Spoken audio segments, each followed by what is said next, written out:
வணக்கம் உங்கள் கோவிந்தராஜ் ஆர்ஜிஆர் அகாடமியில இருந்து உங்ககிட்ட பேசிட்டு இருக்கேன். இன்னைக்கு நம்ம இந்த வீடியோல வந்து பார்க்க போறோம் அப்படின்னா ஒரு மாபெரும் தலைவரை பத்தி பார்க்க போறோம். ஒரு மாபெரும் எக்கனாமிஸ்ட் அப்படின்றவரை பார்க்க போறோம். இந்த உலகமே வியந்து இப்போ வந்து பார்த்தீங்கன்னா அமெரிக்கா ஜனாதிபதியாக இருந்த ஒபாமாவை வந்து பார்த்தீங்கன்னா என்னுடைய குருவா நான் இவரை ஏத்துக்க போறேன் அப்படின்ற சொல்றவரை தான் ஒன்று பார்க்க போறோம். யார் இவர் அப்படின்னு பார்த்தீங்கன்னா இன்னைக்கு நாடே வருத்தத்தோட இருக்கிற நிலைமையில் இன்னைக்கு விட்டுட்டு போயிருக்காங்க நம்மளுடைய டாக்டர் மன்மோகன் சிங். இவர் வந்து பார்த்தீங்கன்னா இந்தியாவோட முந்தைய பிரதமராக இருந்திருக்காங்க. இவரை பற்றி தான் நம்ம வந்து இந்த வீடியோவில் பார்க்க போகிறோம். அவருக்கு அஞ்சலி செலுத்தும் விதமாக இந்த வீடியோவை வந்து நம்ம வந்து பதிவு பண்ணுறோம். ஏன் வந்து இன்னைக்கு வந்து மன்மோகன் சிங்கை பற்றி நம்ம ரெகுலர் வீடியோவில் இவரை கொண்டாந்துருக்கோம் அப்படின்னு பார்த்தீங்கன்னா இன்றைக்கி குழந்தைங்க வந்து படிக்கிறதுல வந்து பார்த்திங்கன்னா என்ன படிக்கணும் ஏது படிக்கணும் அப்படின்ற வீடியோஸ் தான் நம்ம போட்டுட்ருக்கோம். அதில் வந்து ஏன் மன்மோகன் சிங்குக்கான இந்த அஞ்சலி செலுத்தக்கூடிய ஒரு வீடியோ நம்ம போடுறோம் அப்படின்னு பார்த்தீங்கன்னா இன்றைக்கி 2-3 நாளுக்கு முன்னாடி தான் நம்ம வந்து டாப் 10 ஆர்ட்ஸ் காலேஜஸ் அப்படின்னு பார்த்தோம். அந்த ஆர்ட்ஸ் காலேஜஸில் இருக்கக்கூடிய சில குரூப்ஸ் அப்படின்னு பார்த்தோம். அந்த பிஏலாம் பார்க்குறப்ப அந்த ஹிஸ்ட்ரி அப்படின்றத பார்த்தோம். அப்புறமா எக்கனாமிக்ஸ் பார்த்தோம். அந்த எக்கனாமிக்ஸ் இன்றைக்கி வந்து பார்த்திங்கன்னா பயங்கர வந்து பார்த்திங்கன்னா இம்பேக்ட் கிரியேட் பண்ணக்கூடிய ஒரு கோர்ஸாக இருந்திருக்கு. அதுதான் வந்து பார்த்திங்கன்னா இன்றைக்கி மன்மோகன் சிங்கை வந்து பார்த்திங்கன்னா சின்ன லெவலில் இருந்து கிட்டத்தட்ட 1932 வந்து பார்த்திங்கன்னா அவர் வந்து பிறந்திருக்காங்க. ஒற்றுமையாக இருந்த இந்தியா அந்த டைமில் வந்து பார்த்திங்கன்னா 1932 பஞ்சாப் மாகாணம் கா அப்படின்ற ஊரில் வந்து இவர் பிறந்திருக்காங்க. இப்போ வந்து பார்த்திங்கன்னா அது பாகிஸ்தானில் இருக்குது. அதுக்கப்புறமா வந்து பார்த்திங்கன்னா சுதந்திரம் கிடச்சதுக்கப்புறமா இந்த நாடு பிரிக்கப்பட்டப்போ அவங்க அமிர்தசரில் வந்து குடியேறி இருக்காங்க. அப்பா இறந்துட்டாங்க. சுச்சுவேஷன் ரொம்ப வேர்ஸ்ட்டு. ஆனால் படித்து தான் எப்படின்னா வாழ்க்கை முன்னேறணும் அப்படின்ற இடத்துல வந்து பார்த்திங்கன்னா மன்மோகன் சிங் வந்து அவருடைய படிப்பை மேற்கொண்டு பஞ்சாப் யூனிவர்சிட்டியில் வந்து பொருளாதாரம் தான் வந்து பார்த்திங்கன்னா அண்டர் கிராஜுவேட் கோர்ஸ் பண்ணியிருக்காங்க. அதுக்கப்புறமா வந்து பார்த்திங்கன்னா பிஜி கோர்ஸும் வந்து பார்த்திங்கன்னா பண்ணி வெளிநாடுகளில் இந்த பொருளாதாரம் சம்மந்தமாக படிக்கணும் அப்படின்னு ஆக்ஸ்போர்ட் யூனிவர்சிட்டி, கேம்பிரிட்ஜ் யூனிவர்சிட்டியிலலாம் வந்து அவருடைய மேற்படிப்புகளை வந்து கம்ப்ளீட் பண்ணியிருக்காரு. ஐக்கிய நாடு சபையில் வந்து பார்த்திங்கன்னா இவர் ஒர்க் பண்ணக்கூடிய ஒரு பெரிய இந்த பொருளாதாரம் சம்மந்தமாக இவர் ஒர்க் பண்ணியிருக்காங்க. அது திருப்பியும் அவருக்கு சாட்டிஸ்ஃபேக்ஷன் இல்லாமல் நம்ம இந்தியா நாட்டுக்கு நம்ம எதனா பண்ணணும் அப்படின்றது வந்து பார்த்திங்கன்னா திருப்பியும் டெல்லி யூனிவர்சிட்டி வந்து பார்த்திங்கன்னா ஃபேமஸ் யூனிவர்சிட்டி. அந்த யூனிவர்சிட்டியில் வந்து பார்த்திங்கன்னா பொருளாதாரம் சொல்லிக் கொடுக்கக்கூடிய ஒரு டீச்சராக வந்து அவருடைய பணியை வந்து தொடங்கி அதுக்கப்புறமா நிறைய அவருடைய சப்மிட் பண்ணிகிட்டே இருக்கார். அவர் பொருளியல் சம்மந்தமாக பொருளாதாரம் சம்மந்தமாக நிறைய ஆராய்ச்சிகளை மேற்கொண்டு அவர் வந்து பார்த்திங்கன்னா அவருடைய தீசிஸை வந்து சப்மிட் பண்ணுறப்ப இது வந்து கவர்மெண்ட்டுக்கு வந்து ஒரு பார்வையில் போய் அப்போ அவருக்கு வந்து நிறைய கவர்மெண்ட் பொசிஷன்ஸும் அவர் வந்து வந்திருக்காங்க. அதில் பார்த்திங்கன்னா முக்கியமான பொசிஷன் வந்து திட்ட கமிஷனோட இயக்குனராக இருந்திருக்காரு. தென் யூஜிசி கமிஷனோட இயக்குனராக இருந்திருக்காங்க. ரிசர்வ் பேங்கோட வந்து பார்த்திங்கன்னா கவர்னராக இருந்திருக்காங்க. இந்திய பொருளாதாரம் வடிவமைப்பதற்கு வந்து பார்த்திங்கன்னா இந்தியன் கவர்மெண்ட்டுக்கு ஒரு முக்கியமான ஒரு நபராக வந்து இவரை வச்சுருக்காங்க. அந்த டைமில் தான் வந்து பார்த்திங்கன்னா ராஜீவ் காந்தி பிரைம் மினிஸ்டர் ஆகிறாரு. அவர் என்ன பண்ணியிருக்காங்கன்னா இவர் இருந்தால் நல்லா இருக்கும் அப்படின்னு அவருக்கு வந்து பார்த்திங்கன்னா அந்த பொருளாதாரம் சார்ந்த கருத்துக்களை தெரிவிக்கிறதுக்கும் ஒரு நிபுணர் வேணும் அப்படின்றதுனால அவர் வந்து பர்சனலாக அவரை வந்து அப்பாயிண்ட் பண்ணிக்கிறாங்க.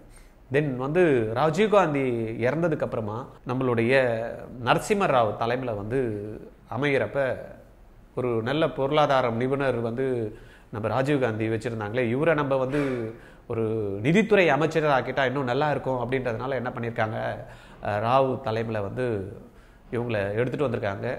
அப்போ வந்து ஒரு கால் வந்திருக்கு மத்திய அமைச்சராக வந்து பார்த்திங்கன்னா அவங்கள வந்து எடுத்துகிட்டு வர போகிறாங்க, உங்களுக்கு நிதித்துறை அமைச்சராக ஆக்க போகிறாங்கன்னா அவர் அதை பற்றி கேர் பண்ணல. அவர் ஏன்னா அரசியலோ அதெல்லாம் பற்றி திங்க் பண்ணல. அவரோடு வந்து பார்த்திங்கன்னா பொருளாதார சார்ந்த ஆய்வுகள் இதை தான் வந்து பார்த்திங்கன்னா அவர் வந்து மேற்கொண்டு பிரம்மாண்டமாக இந்திய வளர்ச்சிக்கு நம்ம வந்து பங்களிப்பு கொடுக்கணும் அப்படின்றப்ப இதை வந்தப்போ அவர் நம்பலை. திடீர்னு வந்து பார்த்திங்கன்னா அவர் நரசிம்ம ராவ் அவர் பிரைம் மினிஸ்டர் கால் பண்ணி சொல்கிறப்ப தான் ஐயோ அப்படியா அப்படின்னு பார்த்திங்கன்னா ஒரு 10 நிமிஷத்தில் தான் அவர் அதுக்காக ப்ரிப்பரேஷன் ரெடியாகி வந்து பார்த்திங்கன்னா அந்த அமைச்சர் ஆக்கிறதுக்கான விஷயங்களை வந்து பண்ணியிருக்காங்க.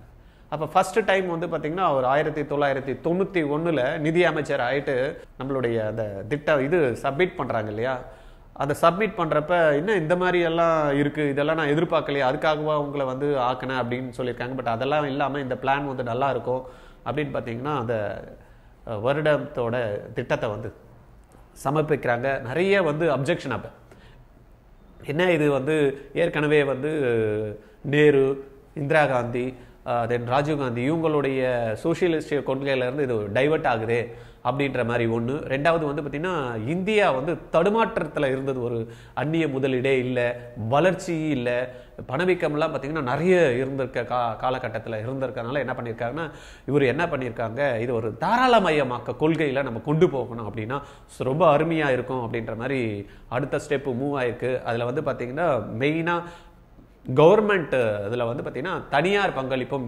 இருந்தால் நல்லா இருக்கும் அப்படின்ற மாதிரி ஃபஸ்ட்டு டைம் வந்து பார்த்திங்கன்னா அந்த வந்து பேங்கிங் செக்டாரில் வந்து பார்த்திங்கன்னா அதனுடைய இது பண்ணியிருக்காங்க. நிறைய பப்ளிக் செக்டார்ஸில் வந்து பார்த்திங்கன்னா ப்ரைவேட்டுக்கு எடுத்துகிட்டு வரப்போ தான் பார்த்திங்கன்னா நம்மளுக்கு இதனுடைய பொருளாதார வளர்ச்சி. ஆனால் நிறைய பேர் கிரிட்டிசைஸ் பண்ணியிருக்காங்க இதெல்லாம் வந்து என்ன அப்படின்ட்டு. பட் இதுதான் வந்து பார்த்திங்கன்னா ஒரு பொருளாதாரத்தில் ஒரு நல்ல ஒரு வளர்ச்சி ஏற்பட்டு 127 கோடி இருந்த அந்நிய முதலீடு வந்து பார்த்திங்கன்னா கிட்டத்தட்ட 600 கோடிக்கு மேலே வந்து பார்த்திங்கன்னா அந்நிய முதலீட்டை ஈட்டு கொடுத்து இந்தியாவுக்கு வந்து பார்த்திங்கன்னா உலக நாடுகளில் ஒரு பெரும் வந்து வரவேற்பை கொடுத்த ஒரு இதுவாக இருக்குது. அப்புறம் 2004 வந்து பார்த்திங்கன்னா அகெயின் சோனியா காந்தி வந்து பிரைம் மினிஸ்டர் ஆகணும் அப்படின்றப்ப அந்த அம்மா வந்து நான் ஆகலை அப்படின்னு அது மறுத்துட்டு வேற யாருன்னா வந்தப்போ ரிக்வஸ்ட் பண்ணாங்க மன்மோகன் சிங்கை, இது மாதிரி நீங்கள் பிரதமராக இருக்கணும் அப்படின்ட்டு. அந்த டைமில் வந்து பார்த்திங்கன்னா ஒரு 10 வருடம் கண்டினியூவாக நேருக்கும் இந்திரா காந்திக்கும் அடுத்தது ஒரு 10 வருடம் வந்து பிரதமராக இருந்தவர் வந்து பார்த்திங்கன்னா நம்மளுடைய டாக்டர் மன்மோகன் சிங்.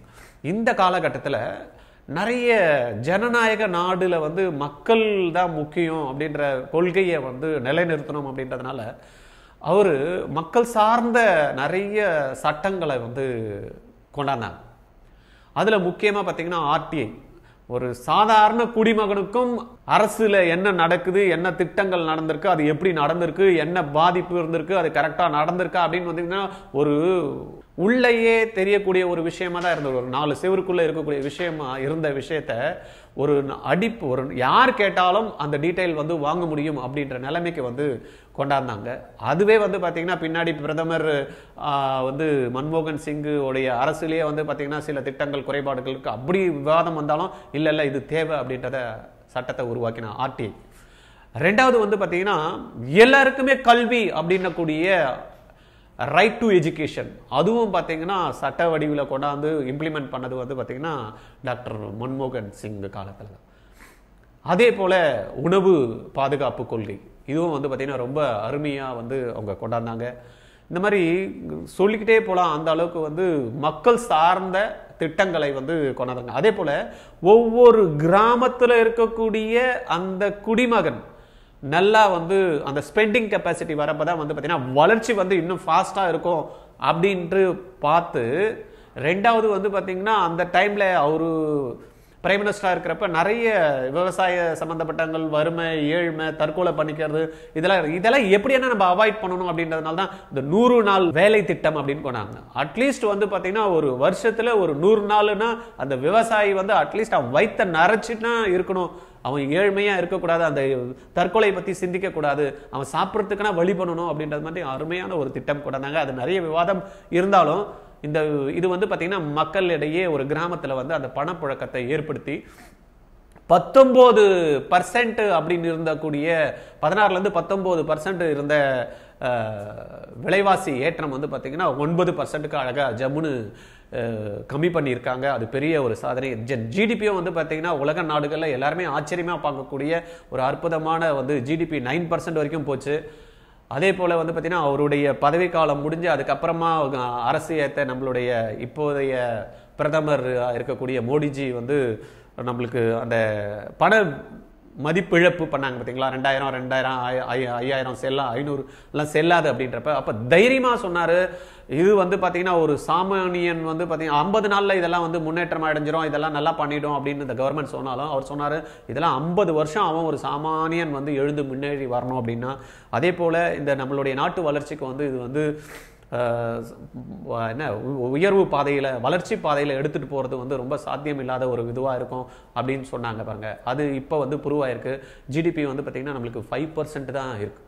அதனால் வந்து பார்த்திங்கன்னா இந்திய பொருளாதாரம், இந்திய பங்கு சந்தையெல்லாம் ஒரு தடுமாற்றத்தில் இருக்குது. அந்த அளவுக்கு ஒரு ஒரு தீர்க்கதரிசியாகவும் என்ன வேணும் அப்படின்றத பண்ணக்கூடிய ஒரு அற்புதமான ஒரு ஆகவும் வந்து பார்த்திங்கன்னா அவர் இந்திய பொருளாதாரத்துக்கும் சரி உலக பொருளாதாரமும் நிறைய அவார்டு வாங்கியிருக்கார். நிறைய வந்து பார்த்திங்கன்னா வந்து பொருளாதாரம் சம்மந்தப்பட்ட இவருக்கு வந்து பத்ம ஸ்ரீ விபூஷன் அந்த அவார்டு வந்து கொடுத்துருக்காங்க. தென் மணியில் வந்து பார்த்திங்கன்னா பொருளாதாரம் சம்மந்தமாக கன்சிக்யூட்டிவ் அவார்ட்ஸ் வந்து பார்த்திங்கன்னா கொடுத்துருக்காங்க.